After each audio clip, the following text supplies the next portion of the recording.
আজকে আমি শেয়ার করব যে আমি কিভাবে পড়ি।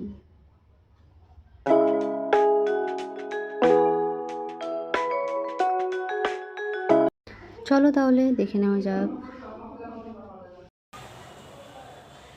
জীবদেহকে ঘিরে ধরে জীবদেহ জৈব ও অজৈব বস্তুর সমন্বয়ে গঠিত। প্রত্যেক জীবদেহকে ঘিরে ধরে জীবদেহ জৈব ও অজৈব বস্তুর সমন্বয়ে গঠিত। প্রত্যেক জীবদেহ একাধিক কোষে প্রত্যেক জীবদেহ একাধিক কোষে প্রত্যেক কোষ প্রধান জীবন্ত পদার্থ জীবন্ত carbon, hydrogen, oxygen, nitrogen, sulphur, phosphorus ইত্যাদি মৌলের সঙ্গে গঠিত বলা যায়।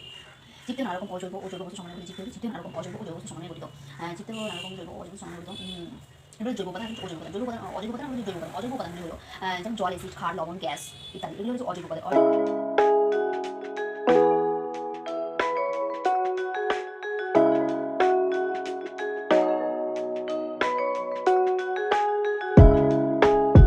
হ্যালো এভরিওয়ান, গুড মর্নিং সকলকে। আবার একটু নতুন ভিডিওতে সকলকে অনেক অনেক স্বাগত জানাই।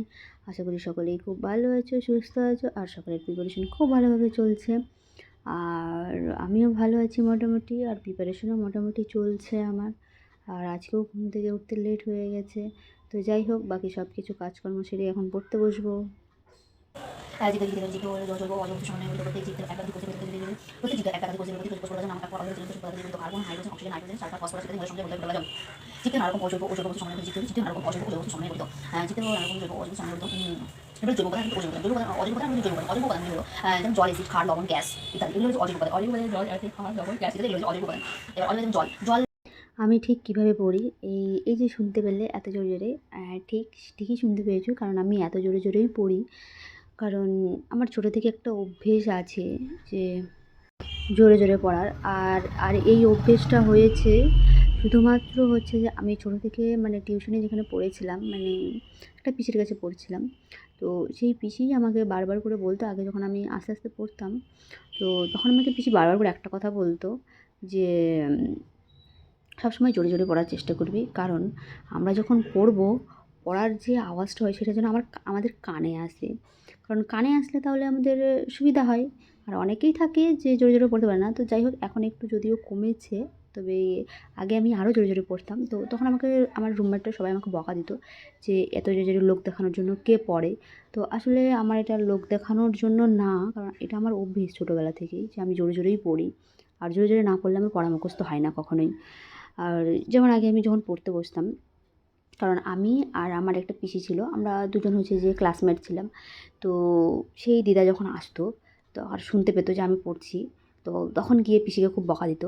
তো যাই হোক, সেই সব দিন তো চলেই গেছে, কিন্তু এখানে এসেও আমাকে বকা খেতে হয়েছিল সবার কাছে যে এত জোরে জোরে কে পড়ে, হ্যাঁ এত জোরে জোরে কে পড়ে, একটু ধীরে ধীরেও পড়তে পারো। তো যেটা অভ্যেসে পরিণত হয়ে যায় সেটা কি আর চট করে ছাড়া যায়? কখনোই ছাড়া যায় না।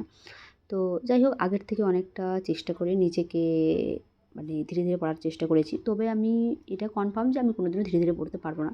আর ধীরে ধীরে যদি আমি পড়ি, তাহলে আমার পড়া কোনোদিনও মুখস্থ হবে না, আর আমার মনেও থাকবে না মাথায়। আর আমি জোরে জোরে পড়লে যাই হোক আমার কিছুটা হলেও মাথায় থেকে যায়। তো এই হচ্ছে ব্যাপার। আর তোমরাও এরকম করতেই পারো, কারণ অনেকেই থাকে যে পারবে না, আর অনেকেই থাকে যে আমার মতোই জোরে জোরে পড়ে। তো জোরে জোরে পড়ার গুণ আছে আর কি, যে কানে লাগে, কানে লাগার পরে সেটা আমার মনে থেকে যায়। আর সত্যি কথা বলতে, এটা বললামই তো, ছোটো থেকেই অভ্যেস, পিসি আমাদেরকে শিখিয়েছিল। তো পিসি অনেক কিছুই শিখিয়েছে, তা যেমন আমার হাতের লেখা ছোটো ছোটো হতো। আগে আমি খুব ছোটো ছোটো লিখতাম। তো তখন আমাকে বকা দিয়েছিল যে এত ছোটো ছোটো লেখার দরকার নেই, কারণ ছোটো ছোটো লিখলে কেউ চিনতে পারবে না। তখন থেকে আমি আবার বড় বড় করে লিখতে শুরু করেছিলাম আর কি। তো যাই হোক, পিসিকে খুব ভালো পেয়েছিলাম। আর কবে দেখা পিসির সঙ্গে, আর সেই যে মানে দেখা বলতে কি, আমরা যখন ক্লাস 5-এ উঠি তখন পিসির বিয়ে হয়ে গেছে। তো তারপর থেকে পিসির সঙ্গে আর কোনো দিনও দেখা হয়নি, এখনও পর্যন্ত দেখা হয়নি। সত্যি কথা বলতে, কোনো একদিন যদি দেখা হয়, তো আমি নিজে প্রতিষ্ঠিত হতে পারলে পিসি অবশ্যই খুব খুশি হবে। তো দেখি কবে দেখা হয় পিসির সঙ্গে। আর যদি দেখা হয় তাহলে তো খুব ভালোই হবে, তাই না? কারণ পিসির কথা অনুযায়ী আমি এখনও চলছি।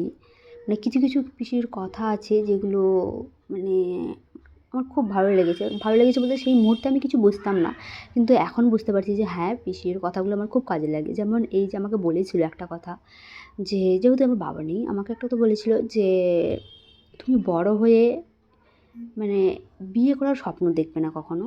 সবসময় নিজেকে প্রতিষ্ঠিত করার চেষ্টা করবে আর পরিবারের পাশে থাকার চেষ্টা করবে সবসময়। কারণ তোমার মা এত কষ্ট করে বড় করছে তোমাদেরকে, তো সবসময় পরিবারের পাশে থাকার চেষ্টা করবে। তো সত্যি কথা বলতে তখন তো ছোটো ছিলাম, তখন সেরকম কিছু বুঝতাম না। তো বড় হয়ে ঠিক সেই রকমই হয়েছে আর কি, যে মানে পিসির কথাগুলো আমার এখনও মনে আছে, আমি এখনও ভুলে যাইনি।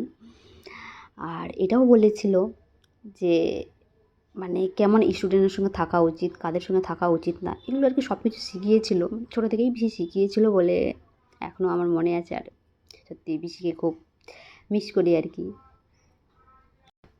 বাড়িতে গেলে মাঝে মাঝেই মনে হয় যে যদি একটু পিসির সঙ্গে দেখা হতো খুব ভালো হতো। তো জানি না কবে দেখা হবে, এখন সৃষ্টিকর্তা কবে কী করবে সেটা আমি নিজেও জানি না।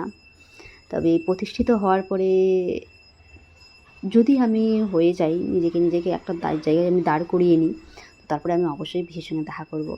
কারণ আমার আনন্দের থেকে পিসির আনন্দটা খুব বেশি হবে। কারণ যেহেতু আমার একবারে ছোটোবেলার টিচার, মানে ছোটোবেলা থেকে আমাদেরকে পড়িয়েছে। এমন কিছু কিছু মনে আছে যেগুলো ভুলে যাবার না।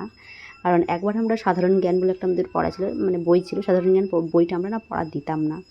মানে কি বলবো, আর ঠিক পরীক্ষার আগে আমরা বইটাকে, মানে পরীক্ষার আগে না, যখন পিসি দেখলো যে আমাদের রুটিনে সাধারণ জ্ঞান আছে, বলছে যে এটা কোন বই।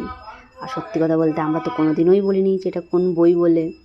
তারপরে যে ওই যে বাবা নীল ডাউন বলতে কি এক পায়ে দাঁড় করিয়ে রেখেছিল পুরো 1 ঘন্টা।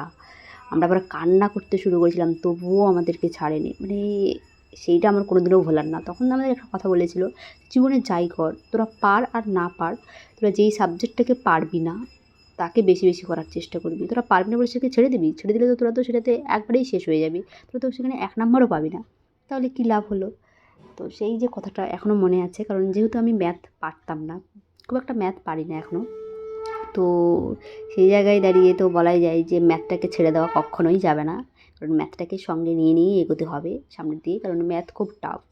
ম্যাথের থেকে ফিজিক্সের ম্যাথগুলো খুব টাফ আরও। তো ফিজিক্সটা আমি সেরকম করি না, কারণ জানি যে ফিজিক্সের মাথা লাগাতে পারবো না। আর ফিজিক্সের ম্যাথগুলো সত্যিই আমার খুব টাফ লাগে, খুব টাফ। তো এই হচ্ছে ব্যাপার। আজকে অনেক কিছু গল্প শুনিয়ে দিলাম আমার নিজস্ব। কারণ অনেকদিন থেকেই মনে হচ্ছিল যে তোমাদেরকেও একটু কিছু আমার কথা শেয়ার করি। তো যাই হোক, সবার লাইফেই এরকমই কিছু না কিছু একটা, মানে কিছু না কিছু থাকেই সবার লাইফেই। শুধু আমি আমার লাইফেরটা তুলে ধরলাম।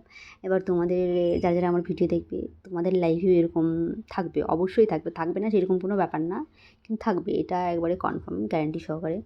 তো তারপরে হচ্ছে যে দেখতে দেখতে আমার সকাল থেকে সন্ধে হয়ে গেল এত গল্প করতে করতে। আর সন্ধ্যাবেলাও আমি সেই রিভিশনটাই দিচ্ছিলাম, কারণ আমার টার্গেট ছিল যে আমাদের ক্লাস 9-এর পুরো মানে ক্লাস 9-এর বইটা আমাদের পরীক্ষা নেবে, তো তো সেই বইটাকে আর কি পুরোটা আর কি আগের মতো করার চেষ্টা করছি, যেভাবে আগে আমি পড়া একটা করে আমাদের একটা অধ্যায় পড়া নিত, তো মুখস্থ করতাম, তো সেই অনুযায়ী রিভিশন দিতাম, তো আগে যেমন হয়ে যেত। তো এবার অনেক দিন মিডিলে বাদ দেওয়ার পরে তো সেগুলো তো হয়ে গেছে, মানে ভুলে গেছি, তো একটু টাইম লাগছে আর কি, মানে রিভিশন দিতে একটু টাইম লাগছে।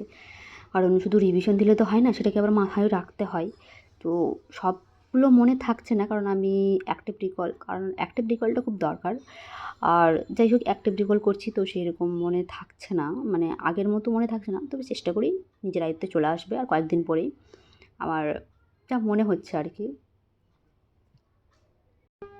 আর আশা করি যে তোমাদের প্রিপারেশন সবারই খুব ভালো চলছে, কারণ সবাই তো মিডিলে, আমার মতো যারা মিডিলে পড়া ছেড়ে দিয়েছো তাদের কথা আলাদা, কিন্তু যারা পড়া ছাড়েনি তাদের কথা তো মানে তারা তো মানে স্বাভাবিক, তারা তো বেশ, তাদের তো সব কিছুই মনে আছে, মানে আমাদের নেই সেরকম কিছু। তো আর কি বলবো, চলো তাহলে আজকের ভিডিও এই পর্যন্ত, দেখা হচ্ছে আবার অন্য কোনো ভিডিওতে। ততক্ষণে ভালো থেকো, সুস্থ থেকো, টাটা।